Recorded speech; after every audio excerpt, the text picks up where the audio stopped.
是这个花莲深夜火烧厝，民众惊精神，赶紧来逃命。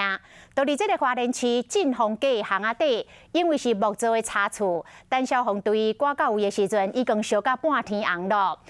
还有这个民众吊伫3楼顶，手一直喊救人，相当的惊险。可你家在有及时把这人救落来。 半暝火烧厝看起来足惊人的。高雄市帝君庙后边晋丰街巷仔内，半暝12点发生火灾，3栋厝拢着火，有民众雄雄公公走出来，火势真严。因为拢是木造的厝，火拖了真紧。木造的白厝啊，面积大概是250平方公尺，烧了。消防局赶到现场拍火，附近的民众半暝去吵起来，拢惊到，赶紧走出来。 大姐啊，恁拄则恁厝内敢有咧煮物件？